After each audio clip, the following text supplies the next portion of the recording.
Hey, Blockhead Traders. Here at Blockhead Traders, I must inform you that we are not financial professionals. Nothing we say should be considered financial advice. We offer our own thoughts and opinions to you, the viewer. We expect you to take these opinions, form your own financial conclusions, and make your own financial decisions. Today is Wednesday, February 15th, 2023, and this is Blockhead Traders Weekly.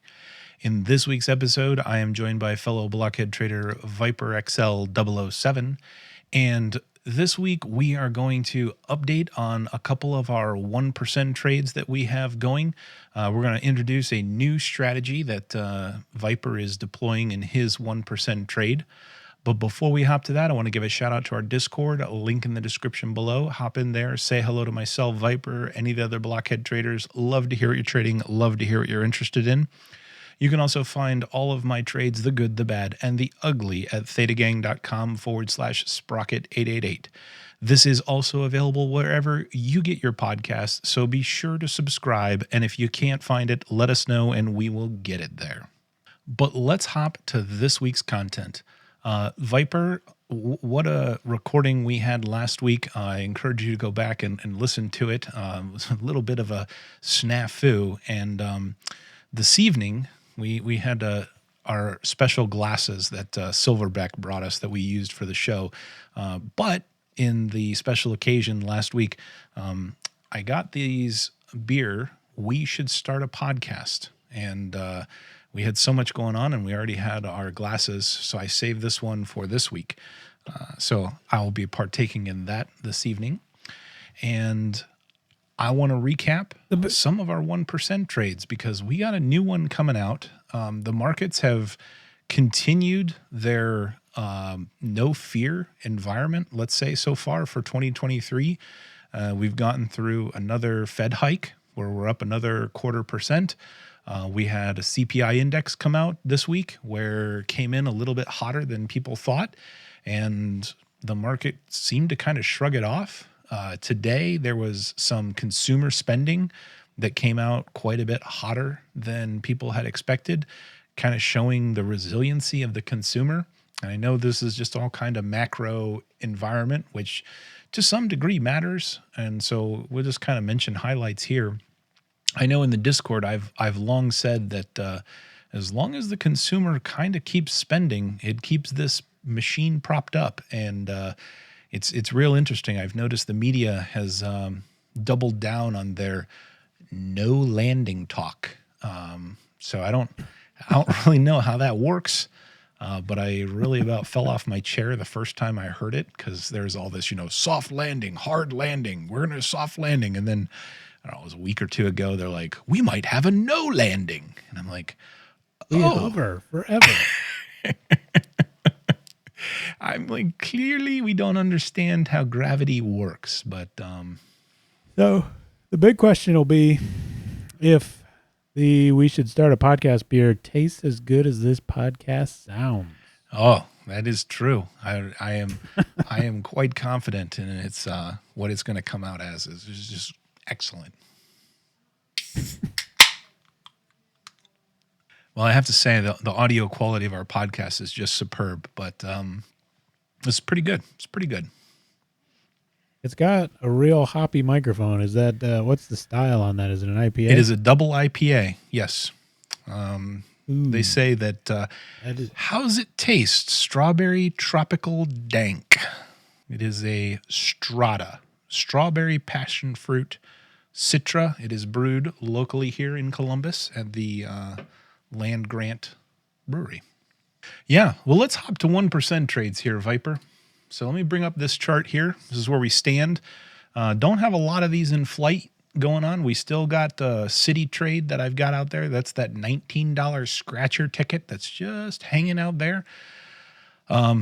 City's trading around 51.50, somewhere in there. We've fallen off just a little bit, but that trade is up $8.50 so far in the profit, which is about a 65% return. I think we were up about 100 and some percent before, a week ago or so, but that's where that one stands. You closed out of SDC, so we'll talk at the tail end of this podcast about the SDC reflection.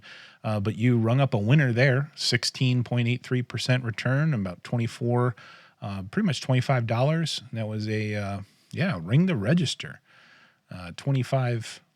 25. It was about a 2-week play. It looks like. Yeah. So today we want to get into a new type of trade that you put on AT&T, and it's what we refer to as the wheel strategy. I'm also targeting a trade in Beyond Meat. I haven't executed it yet, so we'll kind of talk about that too. But let's chat a little bit about the wheel strategy. And viewers might have heard us talk about the wheel strategy, but do you want to kind of give an overview to the wheel as you understand it? Yeah. So I came across this because, in the spirit of the 1% challenge, although this play isn't, let's say, exactly, there's a lot of caveats around it, but the spirit of it that I think it embraces is how I came across it was, it's not a strategy I've done before. We've obviously talked about it before.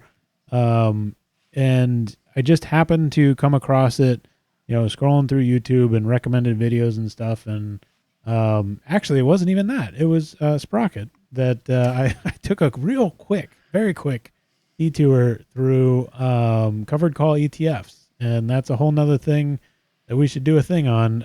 But long story short, Sprocket recommended a video because I was like, oh man, these things sound awesome. Covered call ETFs. This sounds like something Sprocket would really dig.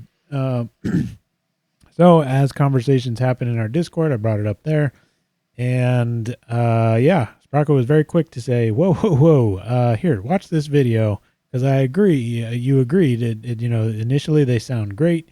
And then you found this video that really breaks it down. And again, I mean, maybe we can link to the video in the description below.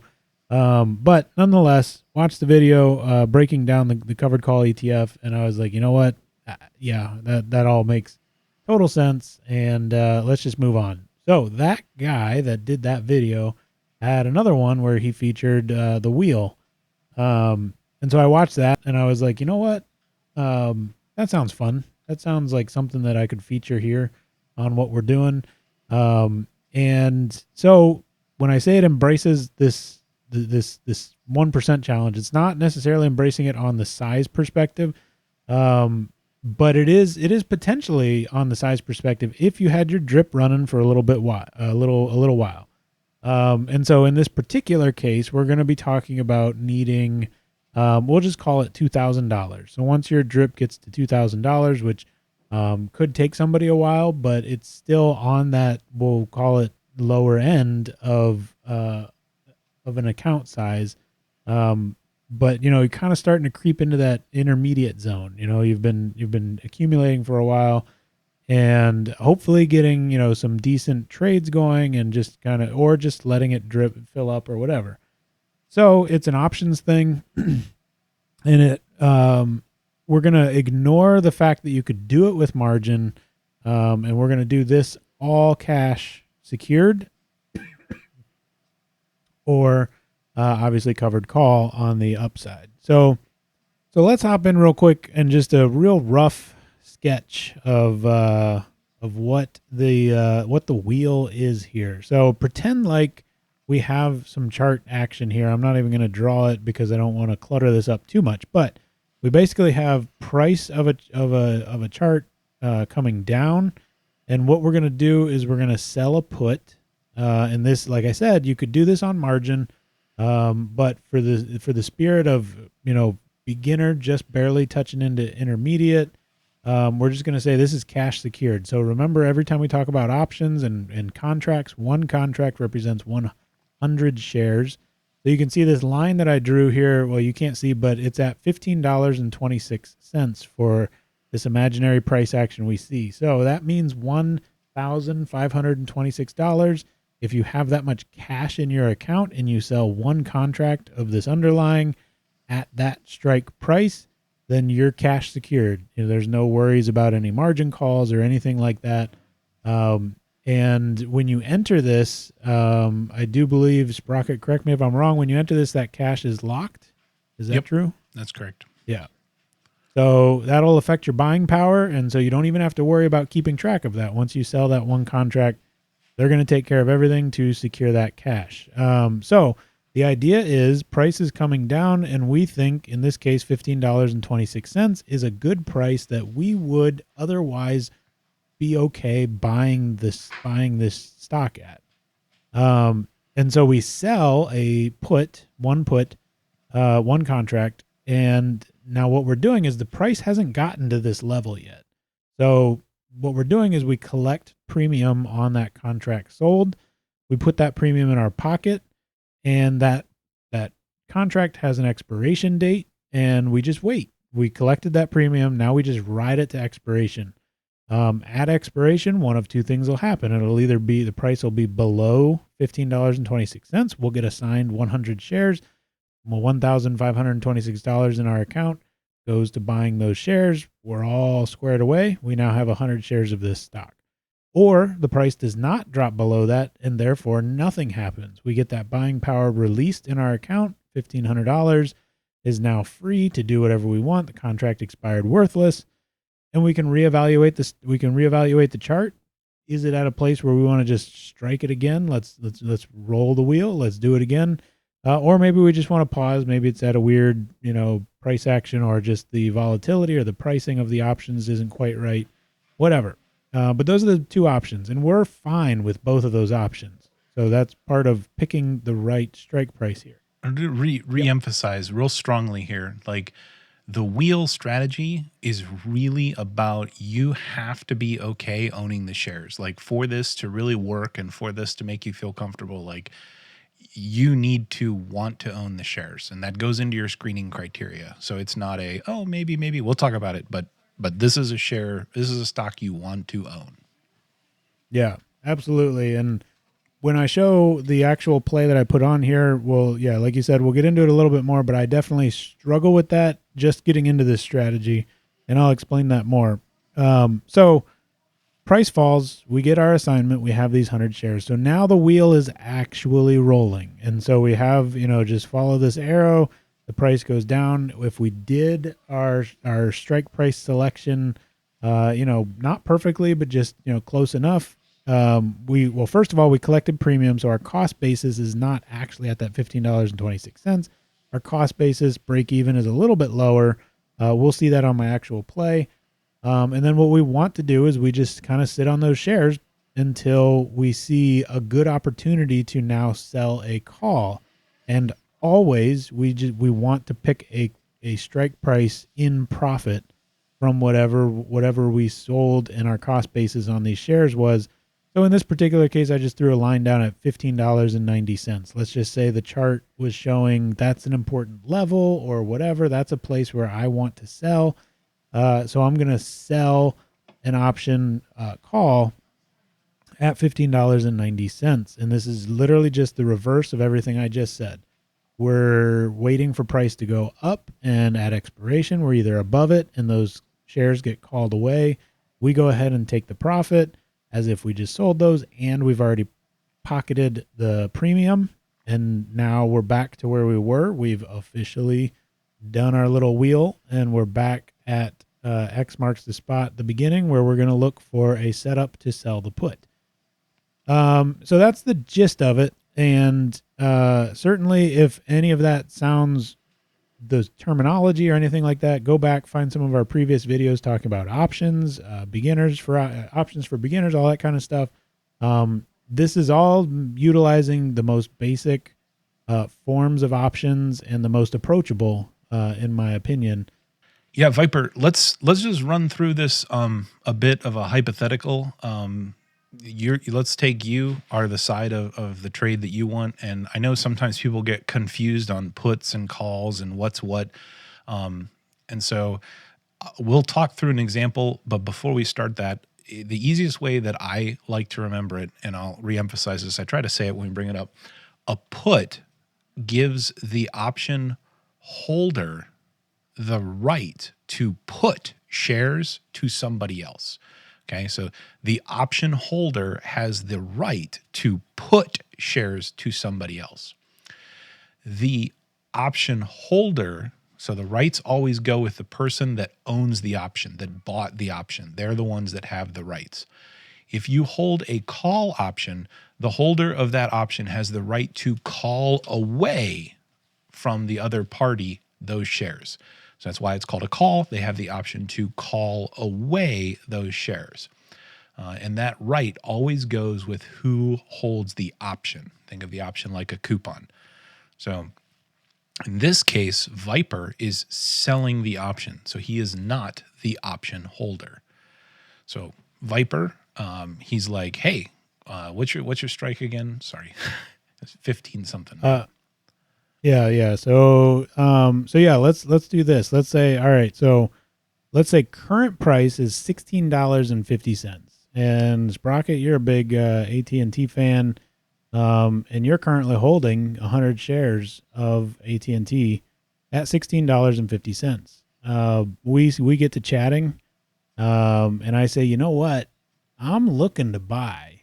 I'm looking to have 100 shares of AT&T. I don't have any right now. Honestly, I think it's coming down, and I would love to pick up 100 shares at $15.26. Yep. And I'm trying to protect my investment because I'm like, nah, I think AT&T is going up. But in the chance that I'm wrong, I don't want to lose my shirt over it. I don't want to lose a lot of my stuff. So I want some guarantee that it can hit a price and I will not lose any more.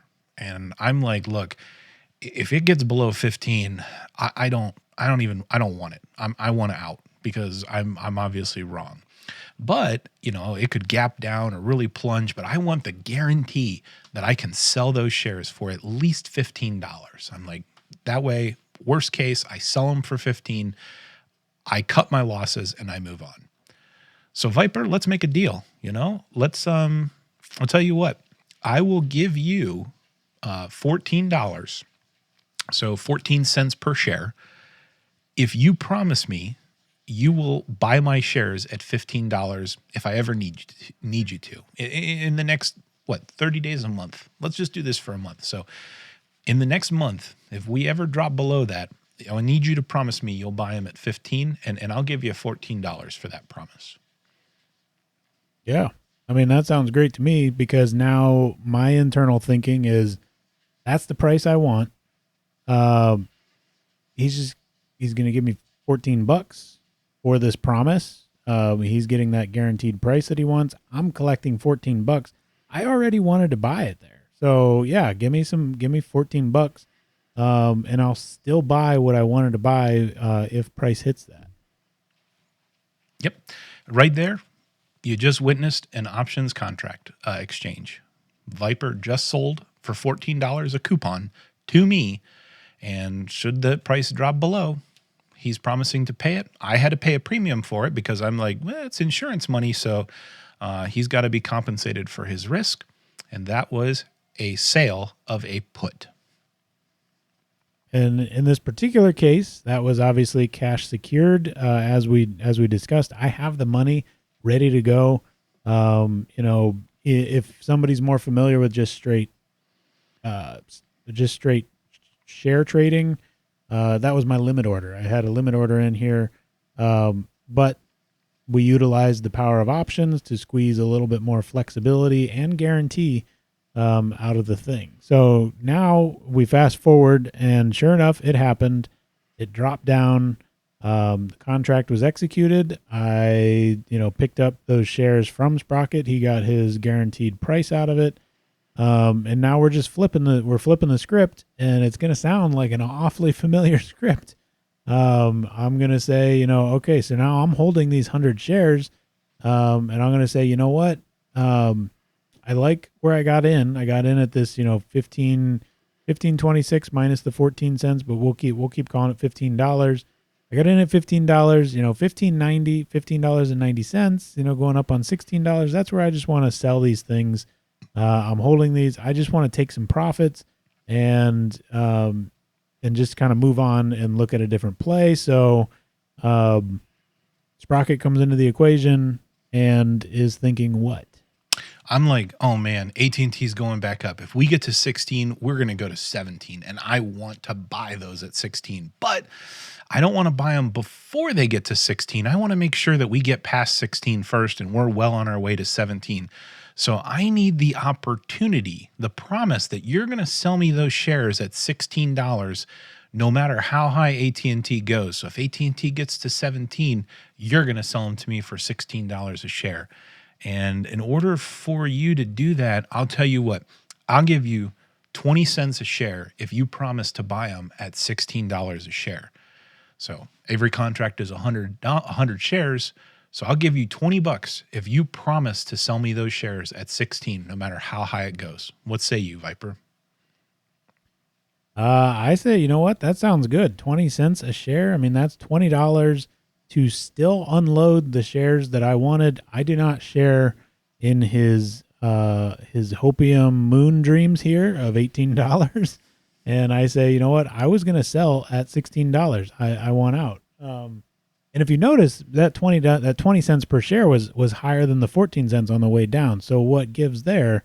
Well, you know, it was trying to entice the deal. Maybe we're at a point where quote unquote volatility is high and prices going up, and a lot of people like Sprocket are super excited. They're like, man, this thing's going to $18, $19, $20. If I can guarantee a $16 price, I'll pay 20 cents per share. And if we get, you know, if that environment is heating up, it becomes a seller's market, so to speak, where they're, you know, outbidding each other. Like, I'll do 30 cents a share, I'll do 40 cents, because on their side, they are playing this game of like, no, it's going to $20. And so they're, you know, doing their own cost benefit analysis of what that guaranteed price is going to cost them in premiums. And on my side, I'm cool. You guys play your game. You said 20 cents per share. I say, let's do it. 20 bucks to me, and you have a $16 guarantee. Yep. Right there. Another option sale. And this one, I'll give a link or a shout out here to Silverback from the episode last week, because one of the questions he asked us was, when you're trading, who are you trading against? Who's your adversary? And I made a comment in that, you know, when I trade, I'm trading against myself, because a lot of the trades that I engage in, which is option selling, both sides can win. The example that we just gave, Viper had a different thesis on his play than me. We had different purposes, same vehicle. But in the end, you know, I got my protection at $15 on the one side. Viper got his premium and he got to own his shares. We both won. On the upside, I got my AT&T back for $16, which is what I was happy to buy in it with, because we're going to 18. Viper wasn't so sure. He wanted to book his profit, and you might as well collect a little bit of extra doing it. So again, both sides won. There was no loser there, because we each had a different strategy. Yeah. And if you hear that scenario, and let's even say price goes to $25 on this thing, it would be easy to look at that and go, well, no, Viper lost, because, you know, it went to $25. If he had just held on to that, like, no, this is part of what we talk. We try to talk a lot in, you know, the mentality, emotional games. Make your trades like a robot. Make your trades specific to whatever your strategy is, whatever your thesis is. Because if you start going down that rabbit hole, like if I was going to go sell this and I was like, you know what, I'm hearing the chatter, and I'm checking out Twitter, and Jim Cramer says this thing's going. Well, Jim Cramer says this thing's going to $5, so clearly it's going to $100. And I let that all start to pollute my original thesis. My original thesis said at $16, book your profits. And you got to shut the emotions out and say, that's my plan. So if I didn't do this via options, I would have a limit order set at $16. So it doesn't care. It doesn't matter if it goes to $50. I sold no matter what. And so that's something that we'll probably keep hounding on, you know, many episodes. Every episode is sticking to your plan. And if you need to adjust your plan, first bail out if something goes horribly wrong, obviously. But if you need to adjust your plan, middle of the play, not really the way to do it. Obviously, there's some caveats like we talk about when we bail out of a play in profit. But nonetheless, general rule of thumb, adjust between plays and then let it run and, see how it is. It's a soapbox car derby. Let it run down the hill and then tweak your little wood car. So let's slide over here and see what this actual play is. Oops. My actual wheel here, because there's a little bit I want to talk about here. Let me get this out of the way. And what we can see here is you can see my yellow line here. I'm going to move it up so you can see $19 is my strike. And I sold this when I sold this. So I'm on the sell the put side of the wheel because I was just getting into this. And I sold when price was up here at $19.58. So there's a couple things I want to talk about. First, just a real quick zoom out as to where this chart is historically and why I decided to do the wheel. If we go back in time here, you can see AT&T has, a definite historical, going all the way back to 2017 to now, a historical downtrend to it. But it does have some nice swings up and down that can be somewhat predictable. We're coming off of a swing down. But in general, if we look at high-low average here, going back to August 2021, we were at $21 and we were down to $14. So, even though it's on this long macro trend down, it has a nice mean average price, which was kind of one thing that brought me to it as far as a wheel candidate.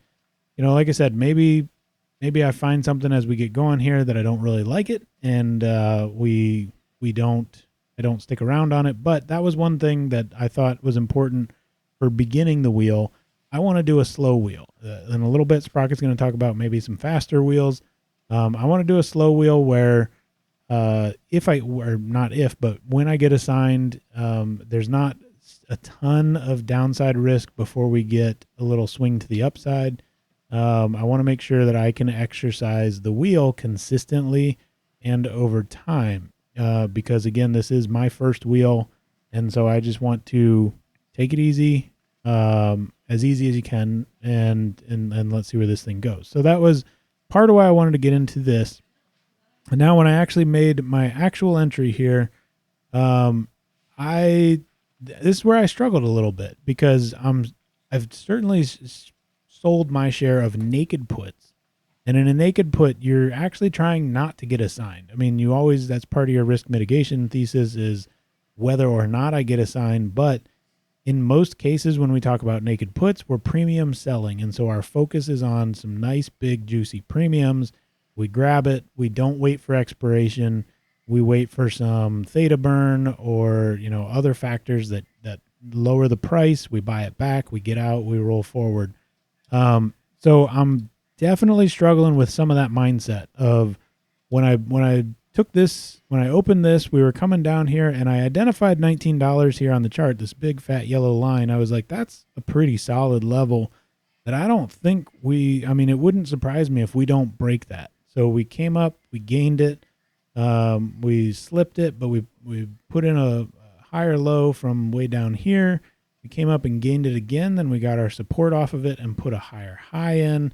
And so on February 6th, when price was up at $19.58, I was a little emotionally biased in my reading in that I was like, you know what? Everything I just said about the chart, I was like, you know what? I think $19 is kind of like the bottom of the next, or the lowest of the next possible higher low.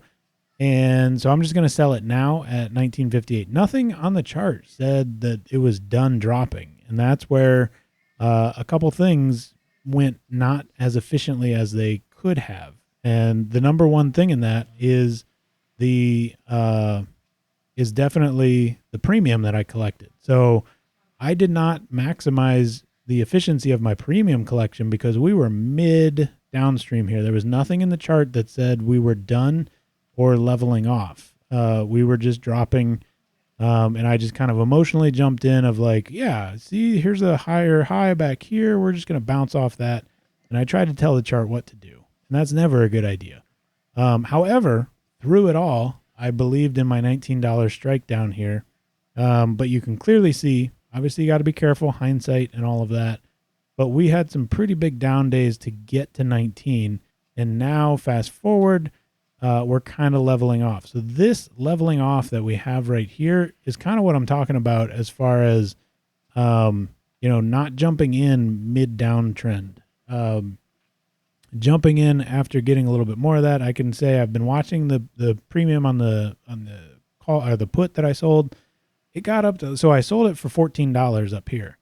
Coming all the way down here, right up against it, it spiked up to 26, 28. I don't know if it actually hit $30 or not, but I clearly had juice left in the tank that if I would have just let it squeeze out a little bit here, I could have much better maximized my efficiency and still sold the $19 put right here where I have it. So this yellow box that I have here is my cost basis on this play. That is taking the $14 that I collected. My break even, if I get assigned the shares, is at $18.87.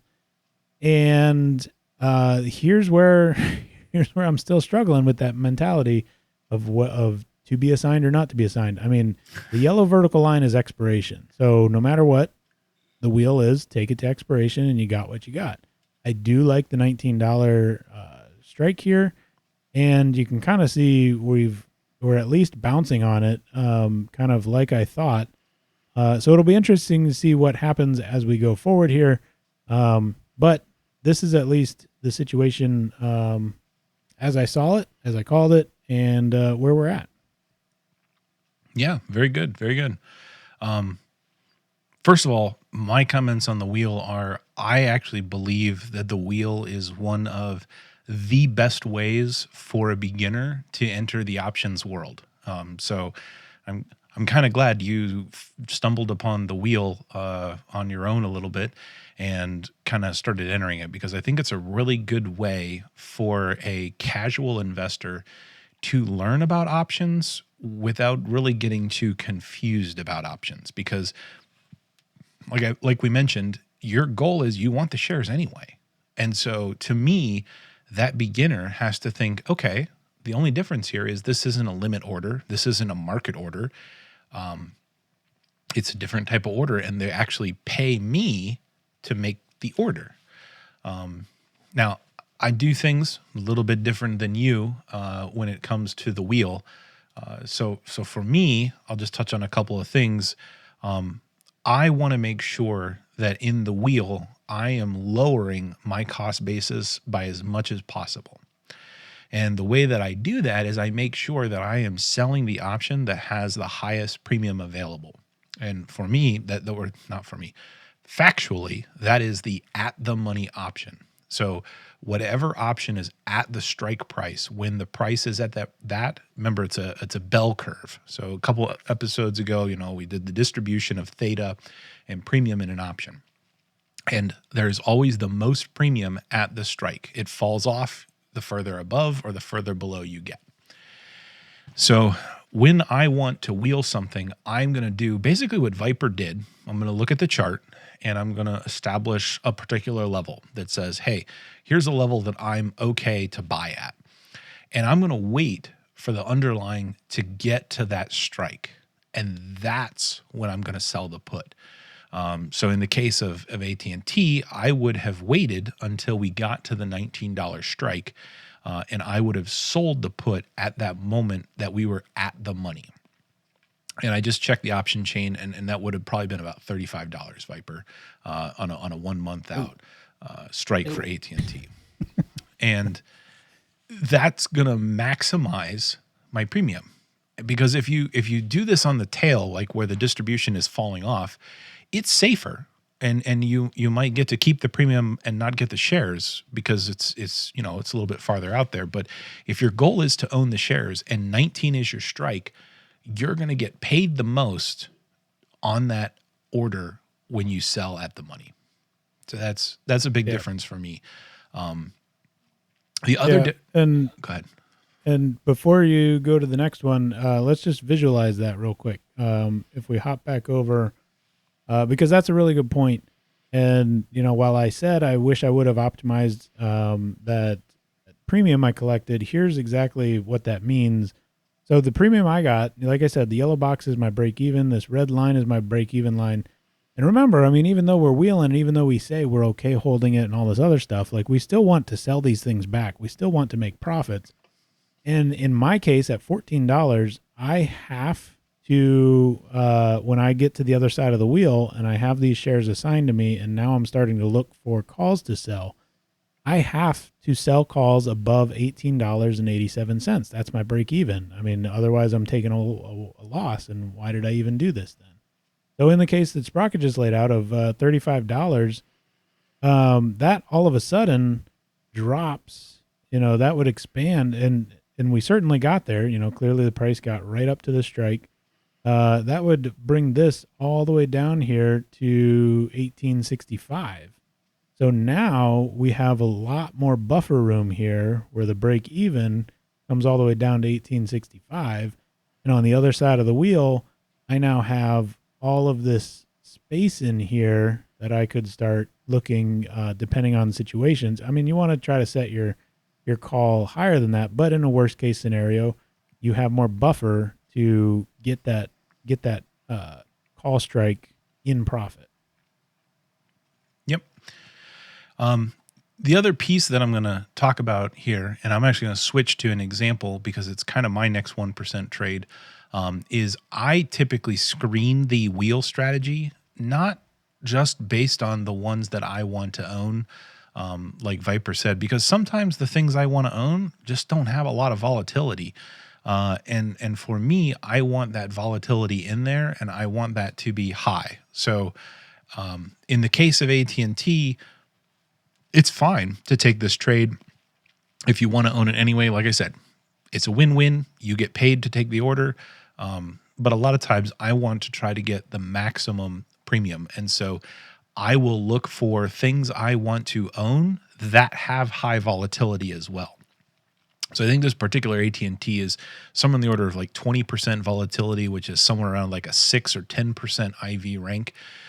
So the amount of premium that you're going to collect is low relative to where it could be if it was a much more volatile stock. And this just goes to that comment of how comfortable are you with the speed at which your wheel is going to turn? How comfortable are you with how much the underlying is moving? Because if you don't want to see a lot of movement, you're going to give up some premium, but you're going to want to go with a lower volatility stock, maybe to just get more accustomed to it. Think of it like training wheels. You're not going to be on a really rocky canoe in a lake where somebody's like standing up, right? You're going to be much more in like a cruise ship. There's somebody's like standing up and, it's just not moving as much. And so that's kind of a difference there. So let me switch over here to a trade that I actually have called, it's on Beyond Meat. Now I haven't taken this trade yet. And I'm not wheeling this, so don't confuse this with the wheeling stuff that we talked about. But what I want to show you is if you were to wheel this, you are going to see a dramatically different result. And this is actually, I think, a pretty good example because AT&T is about a $20 stock, $19. See it from the chart. Right now, Beyond is trading at, I think, around $17. So they're similar underlyings. And this is just going to show you the difference in volatility. So in Beyond here, we got this kind of movement up, and I plan to sell a 25 delta put vertical. So it's only going to be $1 wide. It's going to risk $100.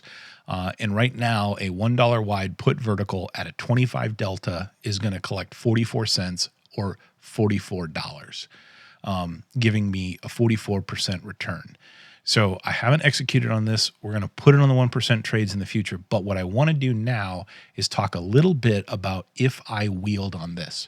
And the reason I say that wheel is interesting because we get this huge flex up here to around $20 and we get this crash down. And then just today we went from, $15 all the way up to $17, big $2 price movement. And so this activity that basically happened in Beyond since mid-January has introduced quite a bit of volatility. Now, Beyond is already volatile, but we're right here at this. We went up to like 17, but let's talk about this $16 level because the $16 level is it's been resistance in the past. We kind of flipped it to support. We dipped below it just briefly and we rocketed back through it. So we're going to call this $16 level, the interesting level.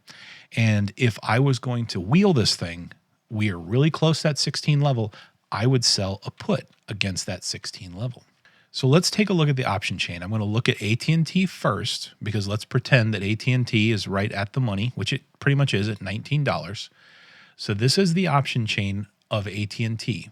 And when I told Viper it's about $35, right here is the $19 put.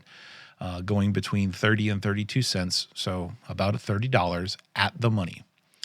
Now I want to switch this ticker over to Beyond, and we're going to take a look at similar strategy for Beyond. This is about 30 days out, and we're going to look at the money, $16. This is selling for $2 and between $2.50 and $2.73.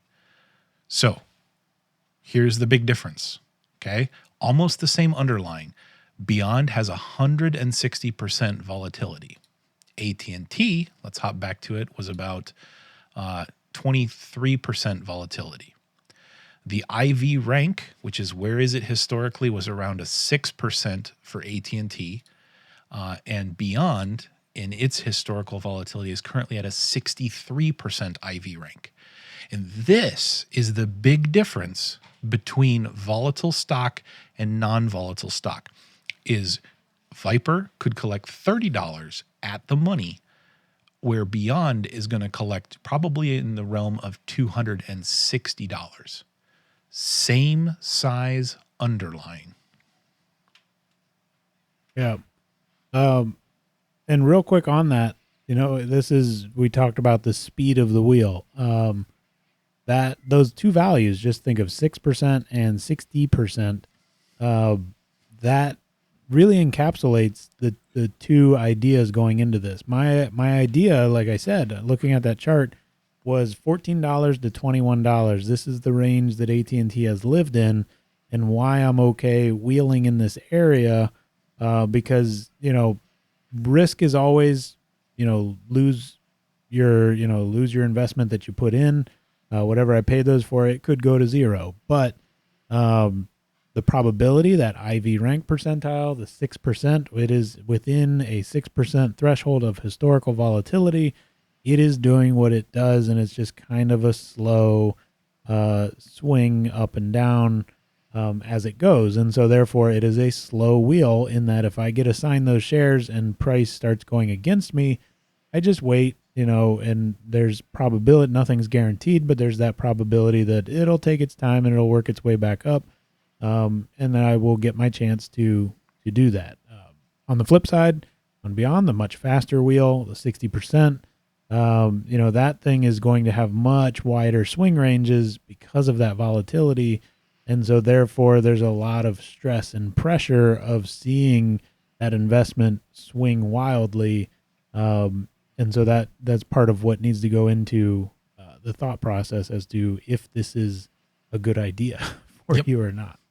No, that's exactly it. And this is not to say the example here is like, haha, Viper, look how much money you're leaving on the table collecting your measly $14, whatever. It's absolutely not the point.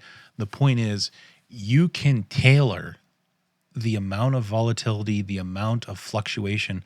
If I enter this trade, now I'm doing a vertical, so none of this really applies to a vertical. But if I was going to wheel on Beyond, I need to be much more comfortable with these violent swings up and down. It's going to happen. It could violently swing really low. that could cause my account to read really red. And then 2 days later, we might be way above. And it's that comfort level of where are you in your risk tolerance? How are you comfortable? So I highly recommend, start small. Start with the lower volatility. You won't collect as much premium. It will be a little bit boring, but you'll probably sleep better at night. And there's really nothing wrong with either approach. It just kind of goes to that, we always talk about you have to do what you're comfortable with in your risk tolerance. Everybody is different. I am very well versed in insane volatility, so I know what to expect. So if I were to wheel in Beyond and I woke up tomorrow and Beyond was trading at $12, I would be okay with that because I knew that going in, and that's just something that I would be comfortable with because I would have high confidence that in another week we could be back at 20. Yeah, and I laugh just because a little context of just a little side homework that you can do after you watch this episode or whatever. Go look up CVNA and RBLX. and look at those charts and imagine being somebody who bought those pretty high and being okay with insane volatility down. And then you're looking at Sprocket. Yep, that'd be me.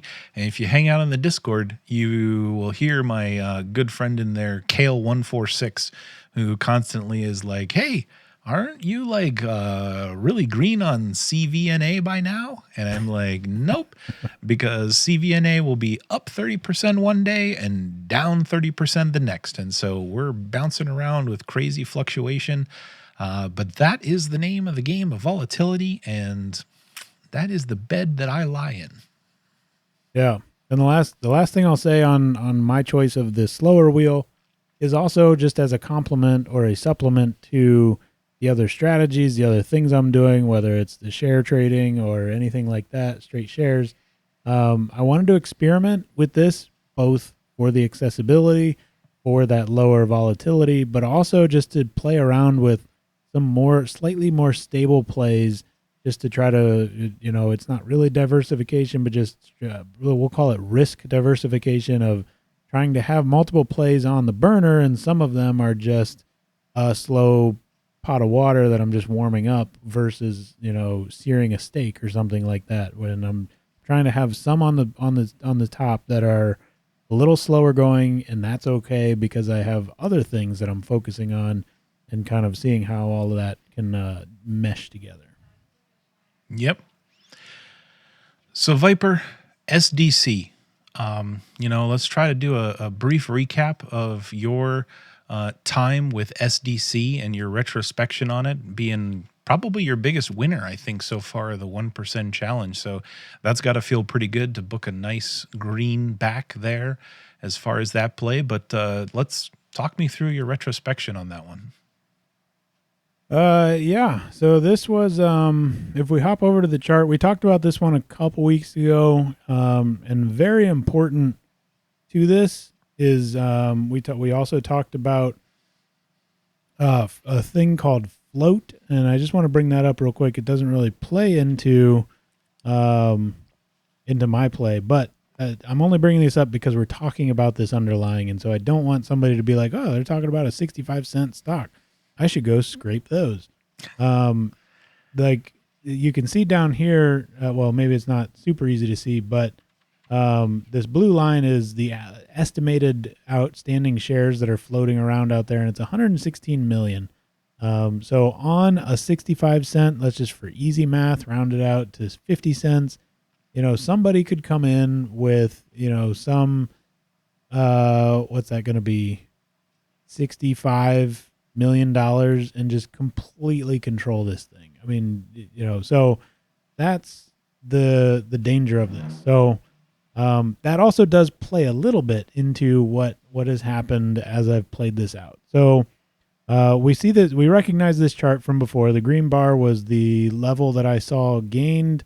And actually I agreed with this level, but it was actually surfaced in our Discord from one of our users that spotted it and called it out.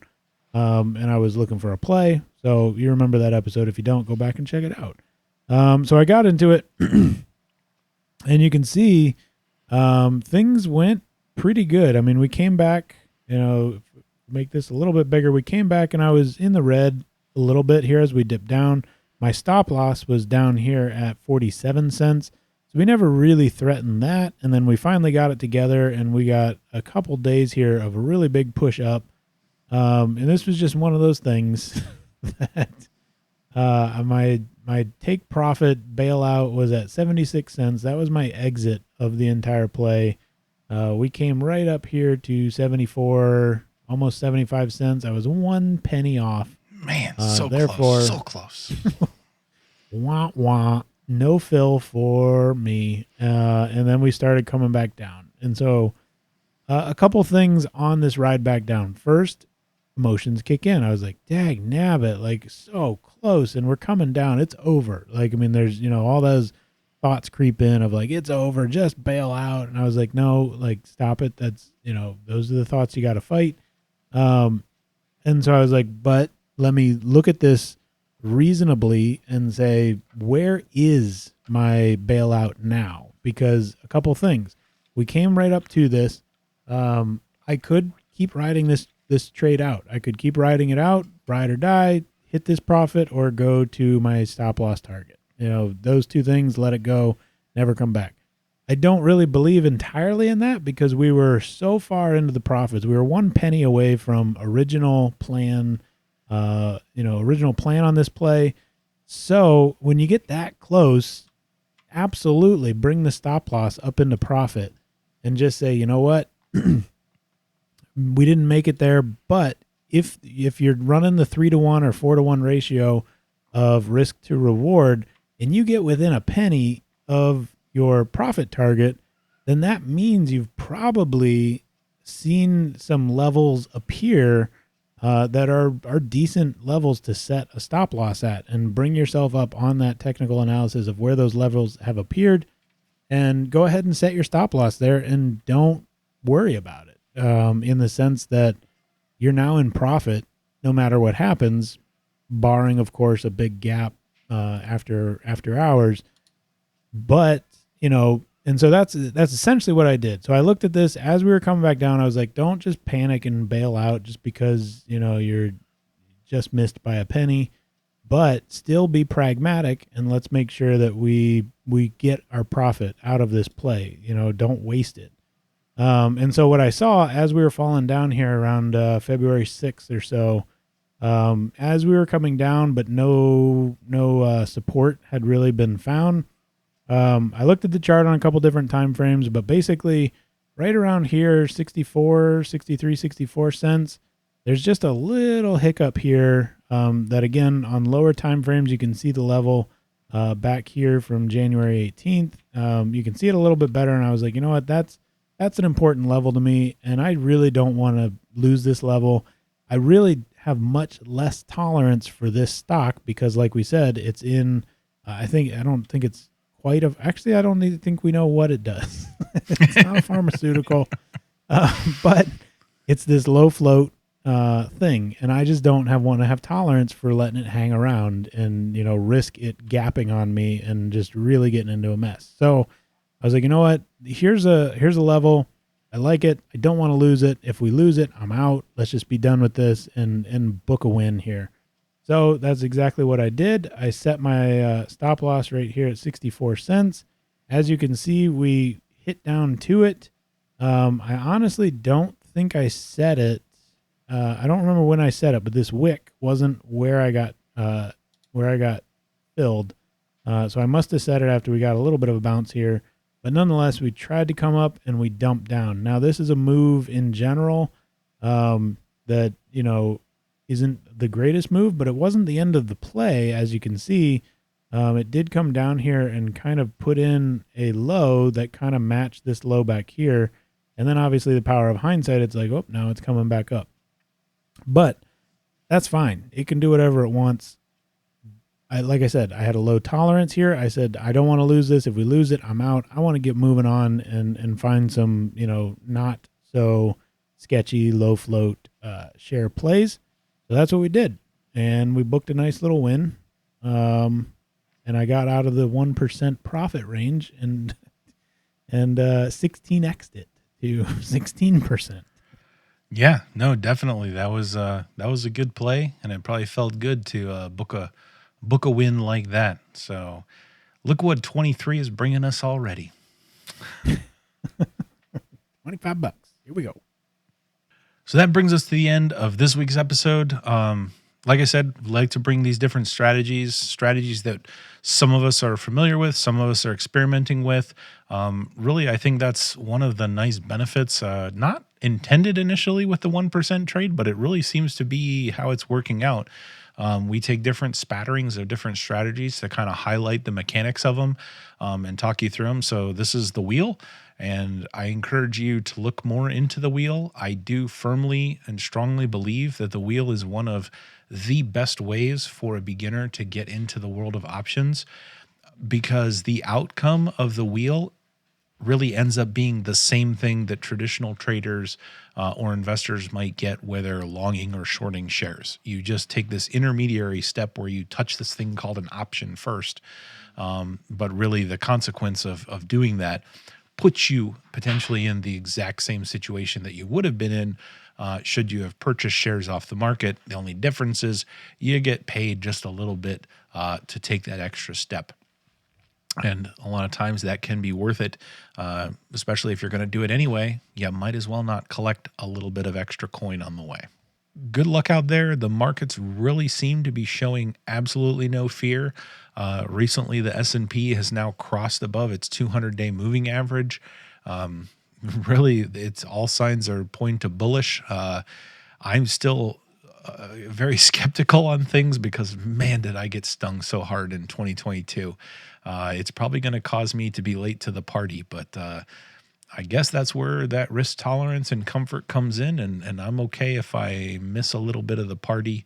I'll be out there kind of trading that volatility, trying to profit up, down, left, right. Doesn't really matter with volatility. You're just looking for movement and contraction. So enjoy it out there. Good luck. And remember, think outside the block.